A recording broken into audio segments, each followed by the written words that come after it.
A silver bell chimed as the door creaked open, its soft ring swallowed by the heavy quiet of the shop. Clem stepped inside, brushing snow from his cloak. He looked around slowly, half expecting dust and cobwebs, but instead found warmth. Bolts of fabric lined the walls from floor to ceiling, silks and cottons, velvets and linens in every color and pattern imaginable.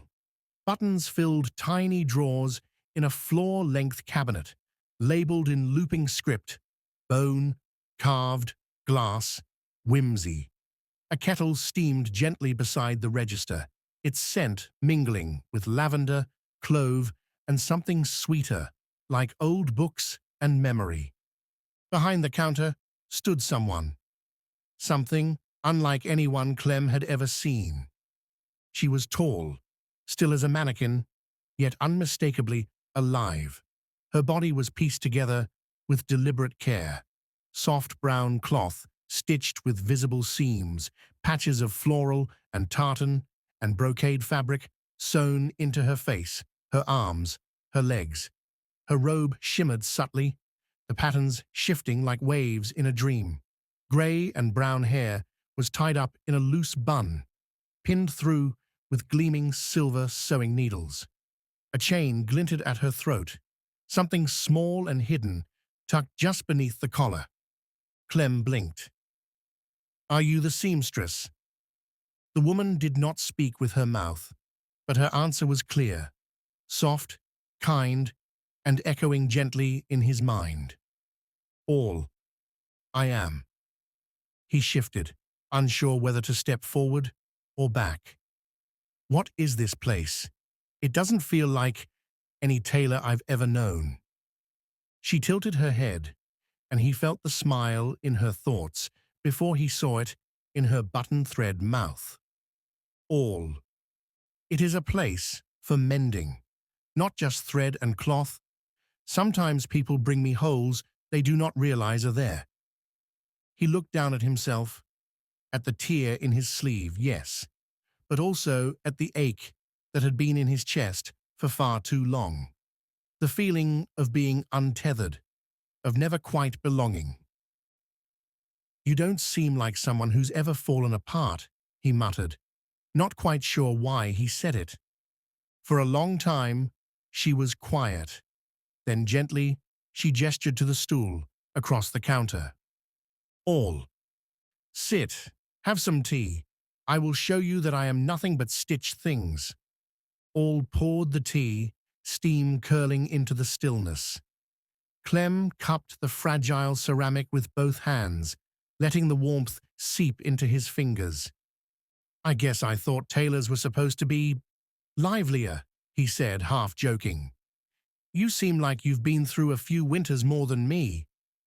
Her eyes, glass and glinting, turned to him with quiet weight. Awl, voice projected into his mind, soft and unhurried. "I have. Many more than I expected to survive." Clem blinked, uncertain. He opened his mouth, then shut it again. She turned her head slightly, and her patchwork robe shifted, patterns rearranging like clouds, like memory. Slowly, she set her teacup down. One finger brushed the edge of the silver chain around her neck, where the small thimble sat hidden beneath the cloth. "You wish to know what I am, what this shop is, why I speak as I do, why I watch the world from behind a still face." He gave a small nod. She watched him for a breath longer, then spoke.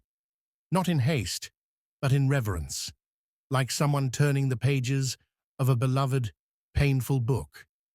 "Once, I was a woman with warm hands and a little house at the edge of a cold forest. I made clothes for people who mattered to me and for people who didn't. I was ordinary. But inside me lived a grief I hadn't stitched shut. It came from loss, from time, from watching the people I loved drift like smoke. One by one, I lost them. To war, to sickness, to the quiet kind of forgetting that turns you into a stranger in your own life. And still I worked, because that was how I survived, stitch by stitch, hemming sorrow into sleeves and heartbreak into seams. Every garment I made carried a little of me in it. My hands knew only how to give. She paused, her fingers resting over her heart. A seam ran diagonally through the patch there, crooked, imperfect. All but kindness, unguarded, is a thing that glows, and the wrong eyes saw it. A man came to my village. He smiled with his teeth, told me he could feel the magic in my work, that he could make me useful. I said no. Her voice remained even, but the silence around her grew denser, like fabric layered too thick to breathe through. He came back, with others. I screamed. I bled. I was silenced. Clem's breath hitched. The tea in his hands had long since gone cold, but he did not move. They took everything. My name, my body, my voice. They poured what was left of me into this shape, a mannequin, empty, hollow. For a long time, I did not move. I listened. I watched. And in that stillness, I remembered what I had once sown into others. Strength, hope, love. So I began again.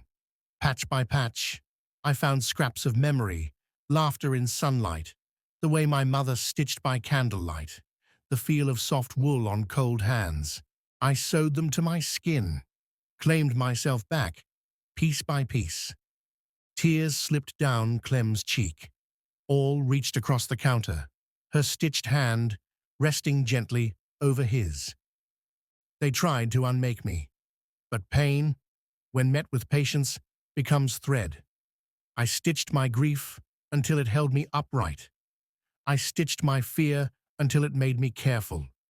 I stitched my love until I wore it proudly. I am not whole, but I am mine, Clem whispered. How did you find the strength? All tilted her head slightly. Her glass eyes reflected him. Because I had to. No one came to rescue me. No prince, no knight.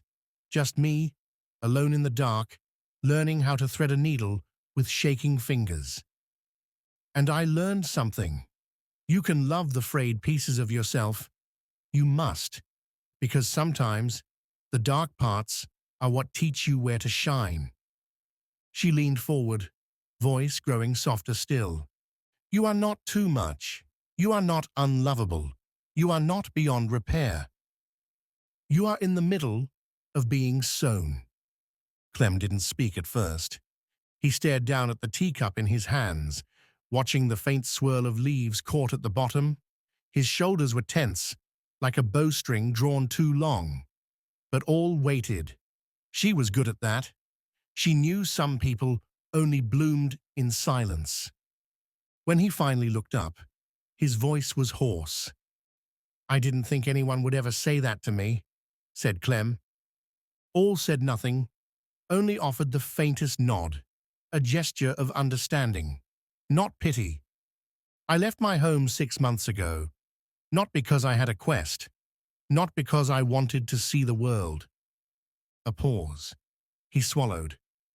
I left because there was nowhere I could stay without hurting someone, or being told I was too loud, too much, too broken. He ran a hand through his hair, staring at the rows of buttons behind her like they might hold answers. I always feel like a frayed edge, like the more someone holds me, the faster I come undone. All slowly stood and reached for the wall of drawers behind her. Her long robe rustled softly, the patterns shifting to something gentler. Soft, mossy greens, faded gold, a warm brown, like the bark of old trees. She returned with a small scrap of cloth, no bigger than a hand, a delicate patch, plum velvet with tiny golden embroidery in the corner. She pressed it into Clem's palm. Awl projected voice gentle as snowfall drifted to him. When fabric frays, it means it was once loved, once used, once carried through something real. This, she tapped the patch, is not to fix you. You are not a hole to mend. You are not damage to disguise. This is a reminder that the threads you carry, pain, joy, fear, softness, they are yours, and you are worthy of holding them all. Clem stared down at the patch, speechless. His fingers closed around it slowly, like he was afraid it might disappear. Clem's quiet voice shook. Do you think I can stitch myself back together too? I do, but not alone. No one should ever have to sew their soul shut in silence, came Awl's response. She turned to refill the teapot, her movements slow, reverent. Stay a while, drink, rest, and when you're ready to keep going, take this patch with you, not as armor, but as memory. Clem nodded, tears still clinging to his lashes, but for the first time in weeks, maybe months, he didn't feel like he needed to apologize for them. He stayed. The shop settled into a calm quiet.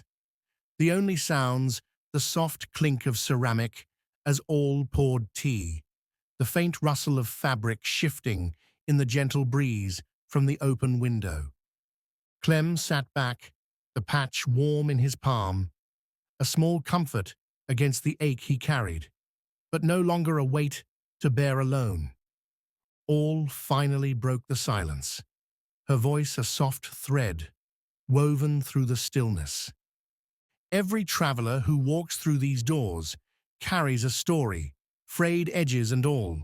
Some wear armor of iron and steel, others of woven magic or whispered secrets. But here, you don't need armor, just the courage to rest. She gestured to the shelves, where ancient tomes bound in dragon hide sat beside delicate needlework embroidered with elven runes.